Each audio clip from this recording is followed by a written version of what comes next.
안녕하세요. 재밌는 성경 전희준 목사입니다. 구약 성경 한눈에 보기 세 번째 시간, 구약 선지서 한눈에 보기 하이라이트 영상입니다. 구약 선지서 모두 17권인데요. 이번 영상에서 시대별로 특징별로 이해하기 쉽게 요약해서 알려드리도록 하겠습니다. 구약시대 내내 선지자들이 존재했지만 본격적으로 이렇게 글을 남긴 선지자가 등장한 것은 엘리사 선지자가 죽은 뒤였습니다. 그 이후에 이제 북이스라엘이 멸망의 길로 접어들기 시작하면서 하나님께서는 이렇게 글을 남기는 선지자들을 들어 사용하셨는데요. 먼저 살펴볼 선지서는 요나서와 나훔서입니다. 요나 선지자는 북이스라엘 출신, 또 나훔 선지자는 남유다 출신이어서 출신은 다르지만 두 선지자 모두 아수르의 수도인 니느웨를 향하여 심판의 말씀을 전했습니다. 그래서 이 두 선지자를 묶어서 한번 살펴볼게요. 먼저 요나서를 깊게 읽을 수 있는 특징 3가지를 살펴보는 것부터 시작하겠습니다. 요나서와 나훔 선지자입니다. 요나서를 재미있게 읽으면서도 동시에 풍성한 메시지를 발견하기 위하여 기억하면 좋을 3가지 대조를 말씀드리겠습니다. 첫 번째 대조는 전반부의 요나와 후반부의 요나의 대조입니다. 요나서는 크게 1, 2장과 3, 4장으로 나눌 수 있어요. 1, 2장과 3, 4장은 매우 비슷한 구성을 가지고 병행 구조로 이루어져 있습니다. 1, 2장에선 요나가 하나님의 명령에 불순종하여 도망치는 이야기가 담겨져 있고요. 3, 4장에서는 요나가 하나님의 명령을 수행하는 장면이 기록되어 있는데요. 두 이야기는 재미있게도 아주 비슷한 평행 구조로 구성되어 있습니다. 이렇게 1, 2장의 시작과 3, 4장의 시작은 거의 똑같은 내용으로 이루어져 있습니다. 그런데요, 이렇게 1, 2장에 등장하는 요나와 3, 4장에 등장하는 요나의 모습은 팀 켈러 목사님께서 잘 지적했듯이 누가복음 15장에 등장하는 동생 탕자와 형 탕자를 아주 많이 닮아 있습니다. 두 번째 대조는 요나와 이방인들의 대조입니다. 1장에서는 요나가 이방인 선원들을 만나고 3장에서는 이방인인 니느웨 사람들을 만나요. 두 장면 모두 이기적인 요나의 모습과 그리고 겸손하게 회개하는 이방인의 모습이 대조되고 있습니다. 세 번째, 요나와 하나님의 대조입니다. 요나는 악한 니느웨를 하나님께서 심판하셔야 한다고 믿었어요. 그런데 하나님께서는 어떤 모습을 보여주시나요? 하나님께서는 그렇게 악한 니느웨도 회개하니까 용서해 주십니다. 그리고 요나서 내내 불순종한 요나도 하나님께서는 참고 기다려 주십니다. 나훔서의 첫 번째 메시지는 여호와 하나님께서 니느웨의 죄악으로 인해 니느웨를 멸망시킨다는 선포입니다. 니느웨를 수도로 둔 아수르는 고대 근동에서 가장 잔인하고 무자비한 국가였다고 해요. 그래서 니느웨는 그들의 죄로 인해 심판을 받는 것입니다. 사실 니느웨는 약 100여 년 전쯤에 요나 선지자가 심판을 선포했던 도시입니다. 그때는 많은 사람들이 하나님 앞에 회개했어요. 그래서 멸망하지 않을 수 있었죠. 그러나 시간이 흐른 뒤 그들은 다시 죄악된 본성으로 돌아갔습니다.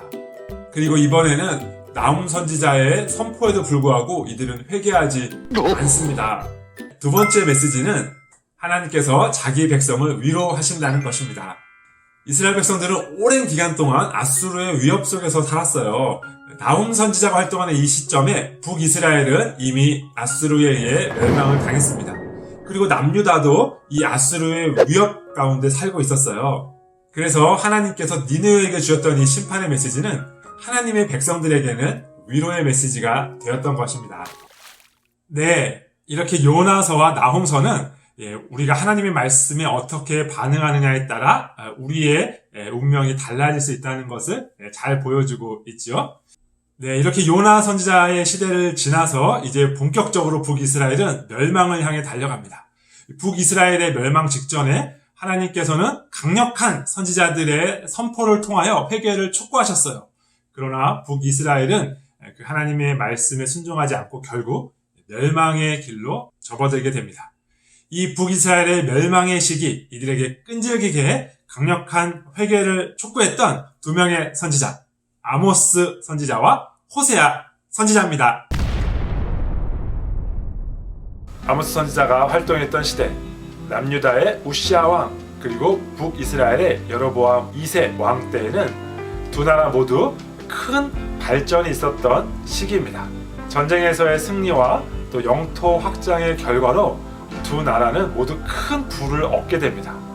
그런데 문제는 경제 발전의 혜택이 고스란히 지배층에게만, 소수의 부유한 사람들에게만 돌아갔다는 것입니다.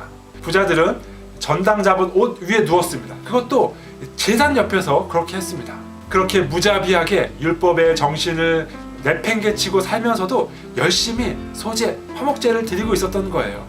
그런 제사를 하나님께서 받으실 수가 있었겠습니까?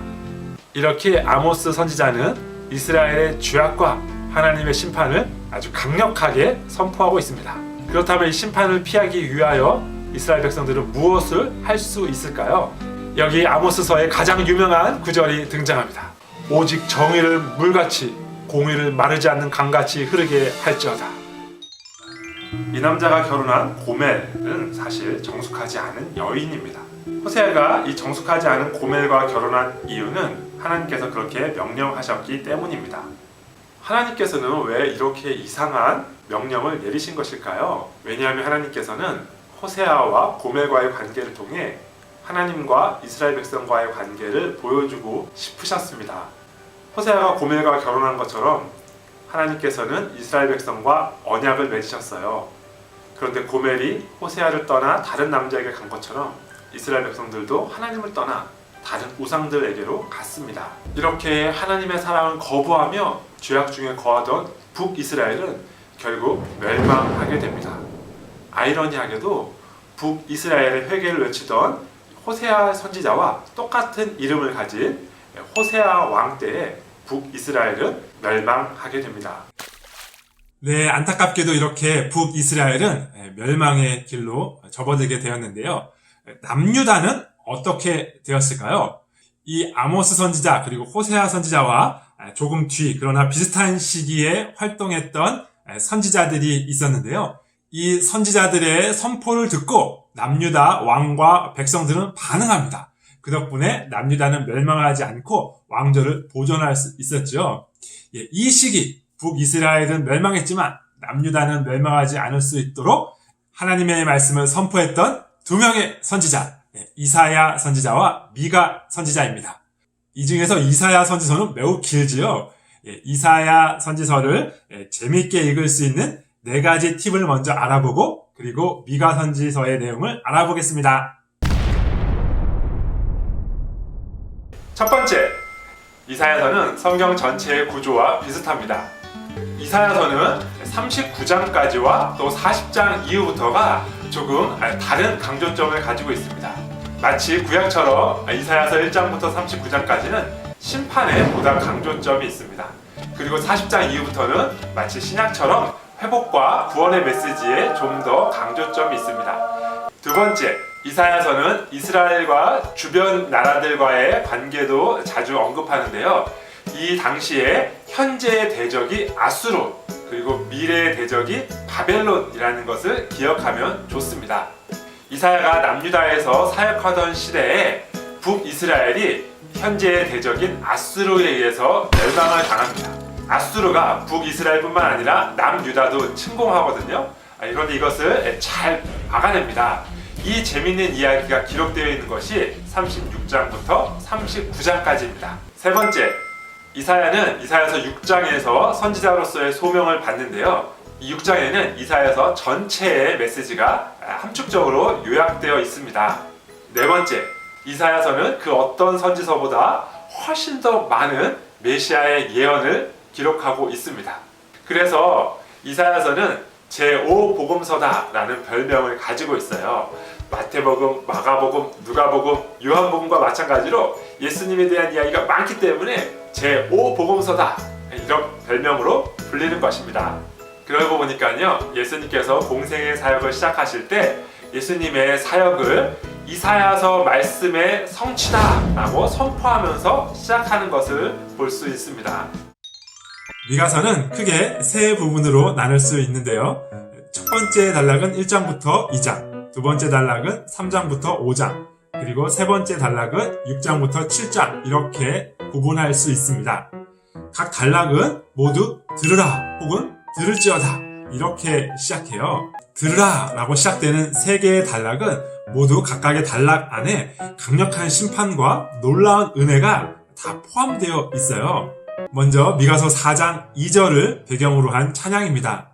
이 찬양과 말씀은 여호와의 말씀이 예루살렘으로부터 흘러나오게 될 회복의 때를 예언하고 있습니다.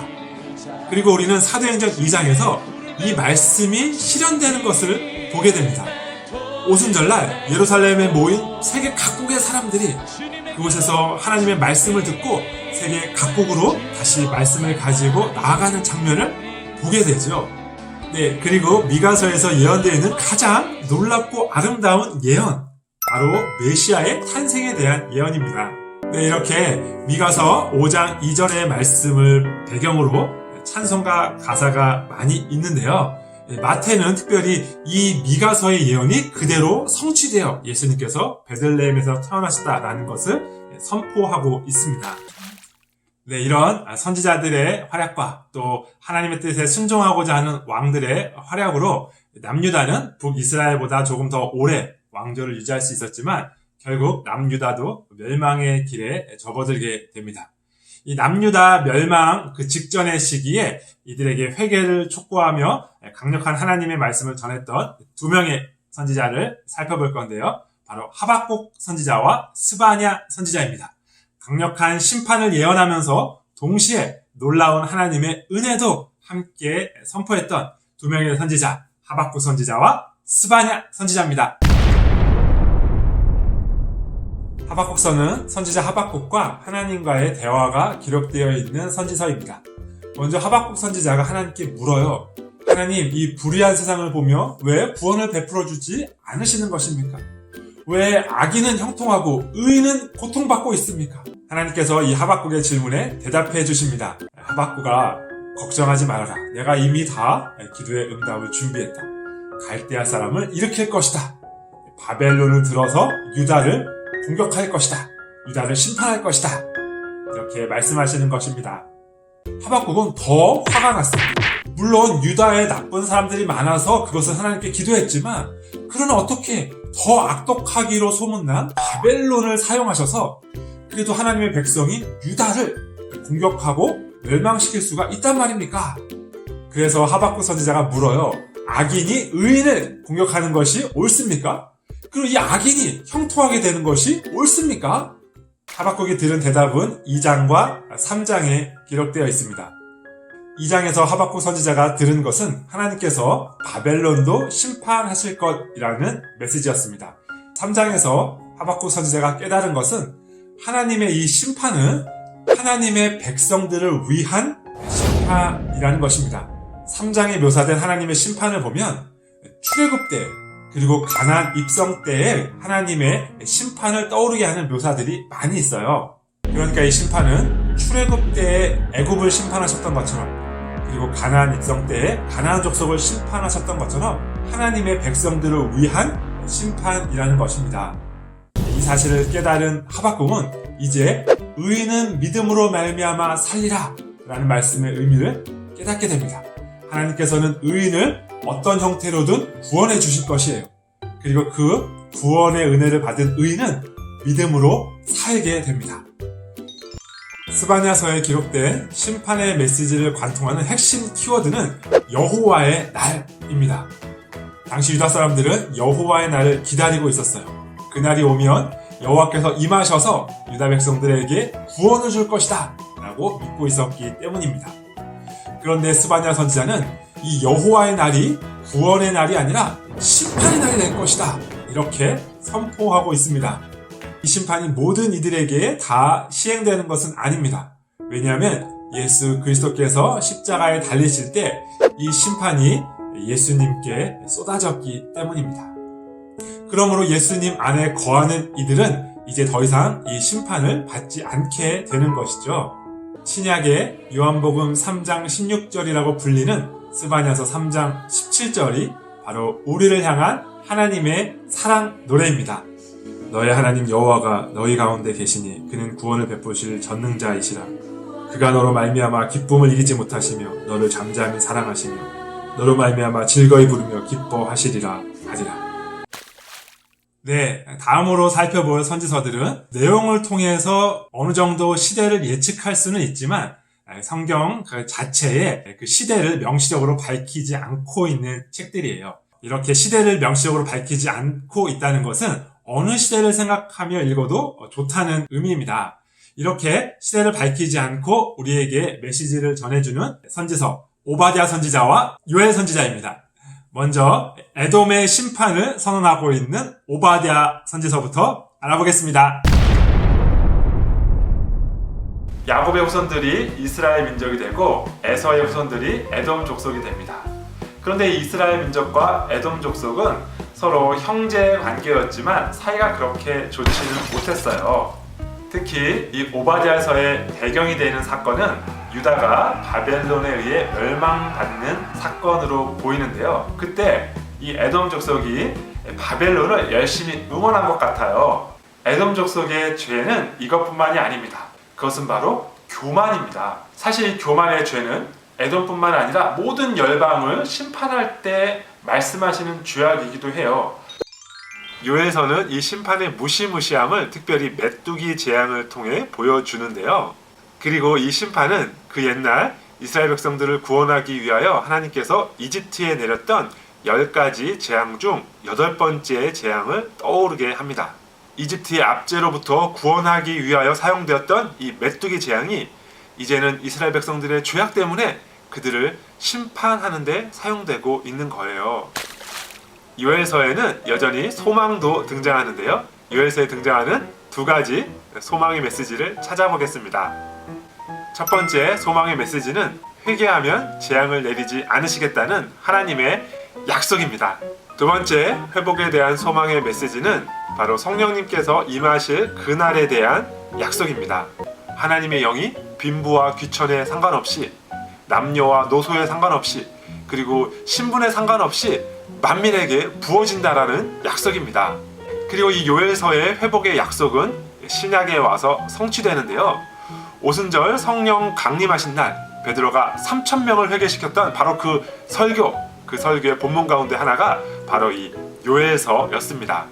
요엘이 예언한 바로 그 날이 바로 오순절 성령 강림한 그 날이라는 것을 알려주십니다. 그리고 이 약속대로 정말로 성령님께서 남녀노소 빈부의 격차에 관계없이 임하셨습니다. 교회의 역사가 그것을 증언하고 있죠. 자, 이제 본격적으로 남유다의 멸망의 시기를 다루고 있는 선지서들을 살펴보겠습니다. 남유다는 바벨론에 의해 멸망당하는데요. 바벨론이 남유다를 3번 침공합니다. 첫 번째 침공했을 때 많은 포로를 잡아가는데 그때 포로로 잡혀갔던 선지자가 바로 다니엘이고요. 두 번째로 침공했을 때 또 포로로 잡아간 사람들 중에 한 명이 에스겔 선지자입니다. 그리고 세 번째 침공했을 때는 예루살렘 성이 무너지면서 유다가 멸망하게 됩니다. 그 멸망의 과정을 지켜보고 있었던 선지자, 바로 예레미야 선지자입니다. 예레미야 선지자가 예루살렘의 멸망을 바라보며 눈물로 기록한 예레미야 애가까지 4편의 선지서를 살펴보겠습니다. 포로의 신분에서 보았을 때 온 세상의 주인은 바벨론 왕인 것만 같아 보였습니다. 그런 상황에서 하나님께서는 바벨론 왕이 아니라 하나님께서 온 세상의 주인이심을 밝히십니다. 다니엘서는 이렇게 나눌 수 있어요. 먼저 1장은 히브리어로 기록되어 있는데요. 서론 역할을 합니다. 2장부터 7장까지는 아람어로 기록되어 있는데요. 주로 다니엘과 또 그의 친구들의 이야기입니다. 8장부터 12장까지는 다시 히브리어로 기록되어 있는데요. 다니엘을 통해 이스라엘 미래의 이야기를 예언하고 있습니다. 이 부분은 서로 끝에서부터 짝을 이루는 구조로 되어 있어요. 2장과 7장, 3장과 6장, 4장과 5장이 서로 짝을 이루고 있습니다. 4장과 5장은 교만한 이방 왕에 대한 심판의 이야기입니다. 3장과 6장은 위험에 빠진 하나님의 백성을 하나님께서 구원하시는 이야기입니다. 2장과 7장은 환상을 통해 좀 더 직접적으로 세상 나라와 하나님 나라를 비교하고 있습니다. 바벨론의 3차 침공 때 남유다가 멸망하게 되는데요. 에스겔이 그 소식을 33장에서 듣습니다. 이 소식을 듣는 시점을 기준으로 에스겔의 전반부는 강력한 심판의 선포와 회개의 촉구, 그리고 후반부는 하나님의 강력한 위로와 소망의 메시지로 구성되어 있습니다. 예루살렘 성이 완전히 함락된 이후에는 이제 에스겔 선지자가 아주 풍성한 하나님의 회복의 메시지를 전하기 시작합니다. 그리고 이 회복의 메시지들은 아주 풍성하게 메시아로 오실 예수 그리스도를 내다보고 있습니다. 몇 가지만 예로 들어 볼게요.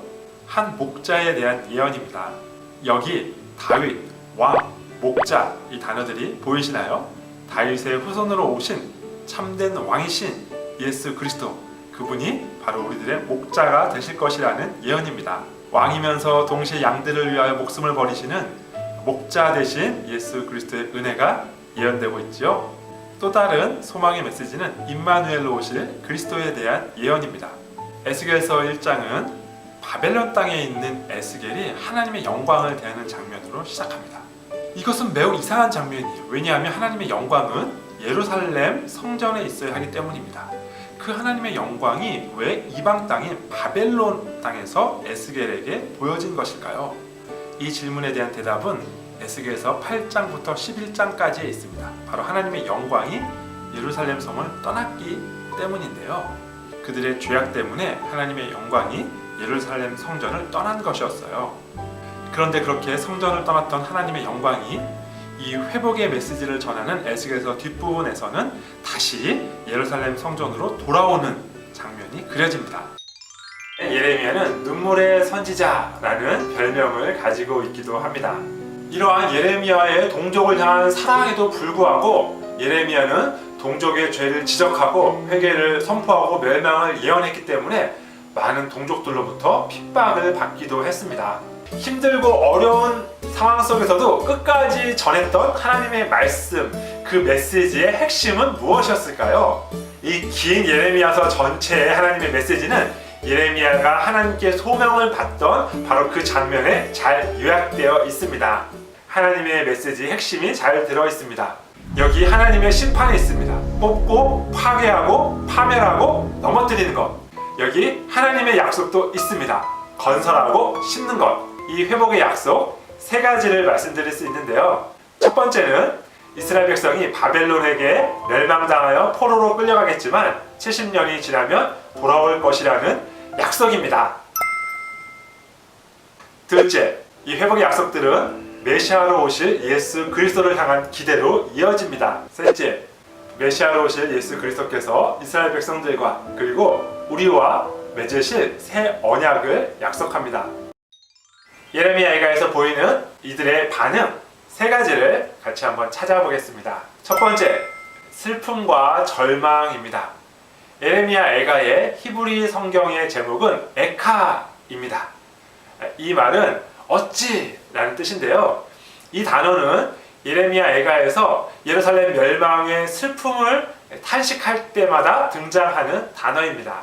두 번째, 예레미야 예가에는 예루살렘의 멸망의 그 원인에 대한 올바른 진단과 올바른 처방전도 제시되어 있습니다. 이 모든 것은 하나님께서 주도하신 것이고 그 이유는 이스라엘이 죄를 지었기 때문이다 라고 올바로 진단을 했기 때문에 올바른 처방을 내릴 수 있었습니다. 셋째, 이 시에는 회복의 소망도 드러나 있습니다. 예루살렘이 무너지고 모든 소망이 사라져버린 것 같은 이 상황에서도 시인은 회복의 소망을 놓치지 않습니다. 자, 이렇게 창세기의 아브라함부터 시작하여 계속해서 이어져 온 하나님 나라의 이야기는 이렇게 유다의 멸망과 함께 끝이 나는 것 같아 보였지만 여기서 끝이 아니었습니다. 이 유다 백성들은 페르시아의 고레스 왕 때에 다시 예루살렘으로 귀환하게 됩니다. 이렇게 페르시아로부터 예루살렘으로 돌아온 귀환 공동체의 이야기를 다루고 있는 세 편의 선지서가 구약성경의 마지막에 위치해 있습니다. 돌아온 이스라엘 백성들에게 성전 건축을 촉구한 학겔 선지자와 스가랴 선지자, 그리고 그 이후에 성전을 중심으로 살았던 귀한 공동체의 이야기를 다루고 있는 말라기 선지자를 끝으로 구약 성경은 끝이 납니다. 이 귀한 공동체의 이야기를 다루고 있는 3명의 선지서 지금 시작합니다. 이제 새롭게 고대 근동의 대제국이 된 페르시아의 고레스 왕은 조서를 내려 유다 백성이 조국으로 돌아가 성전 건축을 할 수 있게 해줍니다. 이 조서에 응답하여 약 5만 명 정도의 포로들이 1차로 예루살렘으로 귀환합니다. 그런데 안타깝게도 여러 가지 어려움 때문에 성전 건축이 잘 진행되지 않았어요. 하나님께서는 주전 520년에 학개 선지자와 스가랴 선지자를 세우십니다. 이들은 이스라엘 백성들이 우선순위를 바로 세우고 성전을 건축할 것을 촉구합니다. 이 성전은 520년에 시작하여 516년에 드디어 완공을 합니다. 그런데요, 사실 얼핏 보기에 이 성전은 솔로몬이 지은 이전 성전보다 더 큰 영광을 갖지 못했어요. 그런데 왜 하나님께서는 나중 영광이 더 클 것이다 라고 예언을 하신 것일까요? 왜냐하면 이 성전은 성전의 진정한 실체가 되시는 예수 그리스도를 내다보고 있기 때문입니다. 우리는 이 성전이 완공될 때 나타나지 않았던 영광이 예수 그리스도께서 성육신 하셨을 때 나타나게 된 것을 보게 됩니다. 성전을 건축한다는 것은 참 성전이신 그리스도 예수 안에서 함께 성전된 우리 공동체를 사랑으로 그리고 믿음으로 섬기는 것입니다. 첫째, 스가랴서는 학개서와 비슷하게 더 큰 성전, 온전한 성전으로 오실 메시아를 기다리고 있습니다. 그래서 이스라엘 백성들은 지금 짓는 이 성전을 통해서 하나님을 만나면서 장차 궁극적인 성전으로 오실 메시아를 기다려야 했던 거예요. 두 번째, 스가랴서는 성전 파괴의 원인이었던 죄의 문제의 해결을 강조합니다. 이스라엘 백성들은 그들의 죄 때문에 예루살렘 성전이 파괴되고 이방 땅에 포로로 잡혀가는 아픔을 겪었어요. 그러니까 온전한 회복은 이 죄의 문제가 해결되어야 가능한 것이죠. 스가랴서는 낮아지고 고난당하시는 모습의 메시아를 예언합니다. 말라기는 하나님과 이스라엘 백성 간의 6번에 걸친 논쟁으로 구성되어 있는 책이에요. 이 6번의 논쟁 이후에 이제 말라기서는 마침내 오시게 될 메시아와 그 길을 예비하는 선지자에 대한 예언으로 마칩니다. 보라, 여호와의 크고 두려운 날이 이르기 전에 내가 선지자 엘리야를 너희에게 보내리니. 그리고 복음서에서는 예수님께서 이 예언되어 있던 엘리야가 바로 세례 요한이라고 말씀해 주십니다. 네, 이렇게 말라기서는 귀한 공동체의 이야기와 더불어 신약을 내다보고 있습니다. 메시아가 오실 것을 내다보며 또 그 길을 예비하는 세례 요한의 등장도 예언하고 있습니다. 그리고 이제 신약에 세례 요한이 등장할 때까지 400년의 시간을 기다리게 됩니다. 그 기다림의 간절함을 기억하며 신약 성경을 읽어보세요. 복음서의 놀라운 은혜가 더 풍성하게 느껴질 것입니다. 한눈에 보기 하이라이트 영상은 여기까지입니다. 시청해주셔서 감사합니다.